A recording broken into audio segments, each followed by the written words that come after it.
There are moments in life when the world feels heavy, when every breath feels like a burden, when you look at yourself in the mirror and whisper, what's the point anymore? This story begins in one such moment, a moment when someone was ready to give up.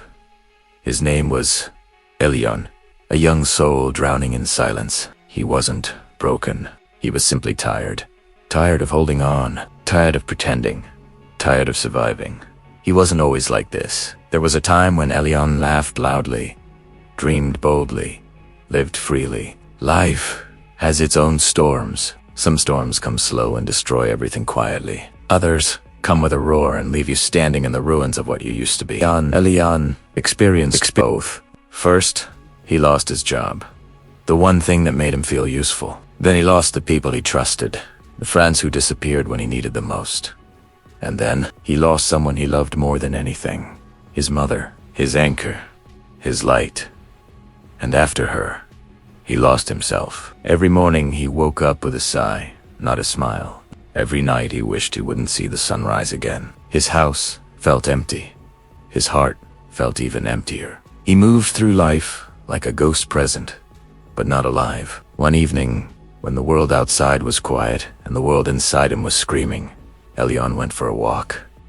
No destination, no purpose. Just walking because sitting alone was too painful. The sky was dark, clouds heavy, wind cold. A storm was coming, outside and inside. He reached a small, forgotten park, a place where children once played, where lovers once sat, where life once breathed. But now, it was abandoned. Much like him, he sat on a worn-out bench, placed his shaking hands over his face, and whispered, "Why am I still here? What's the point of living?" Minutes passed, or maybe hours. He didn't know. But suddenly, an old man sat beside him.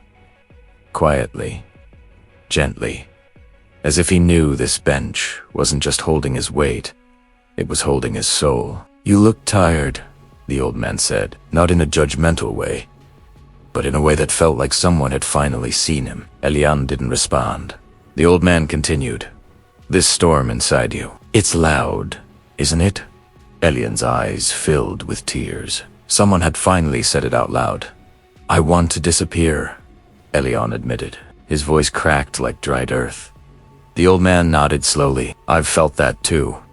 Many times." Elyan looked at him in disbelief. "You?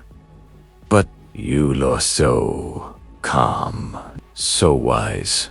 The old man smiled a sad, knowing smile. "Calm seas do not make a skilled sailor. You only see the stillness, not the storms I survived," Elyan finally asked. "How do you do it? How did you keep going when everything felt pointless?" The old man looked up at the sky. "Let me tell you something," he whispered. "Life is not pointless. Pain is not pointless.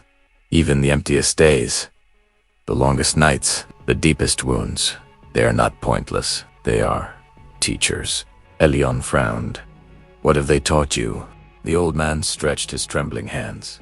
"These hands once built a life I thought would last forever, but everything I built fell apart.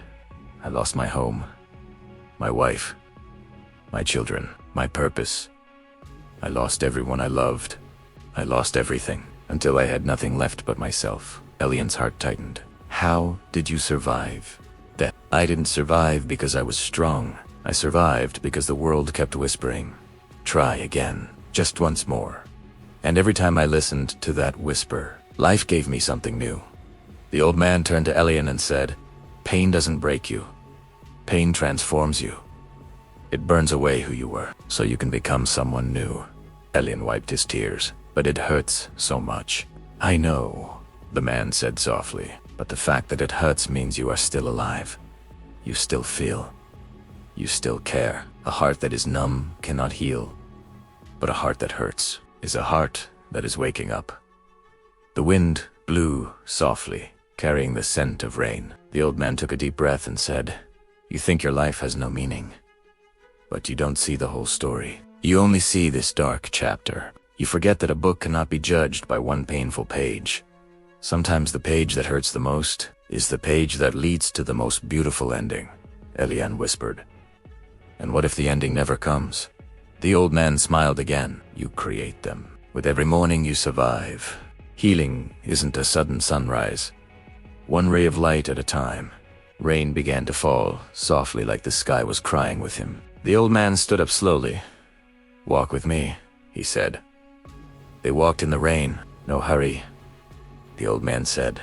"Do you know what storms do? They clear the air. They make room for something new to grow.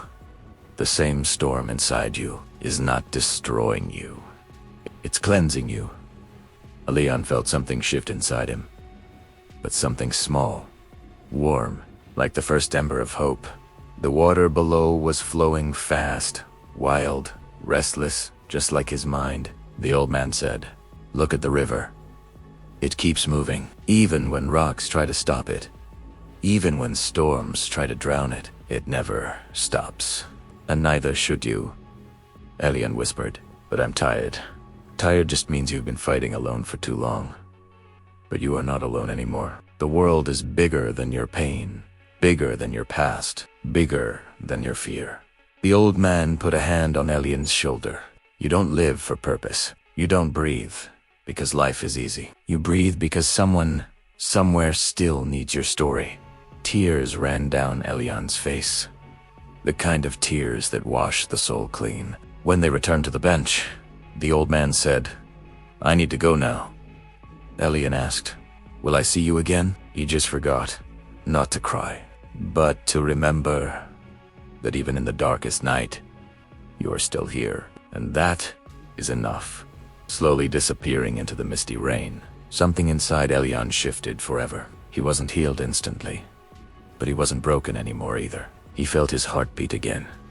And for the first time in a long time, it didn't hurt, but alive. For the first time in months, he opened his window, breathed in deeply, and whispered, maybe I still have a story left."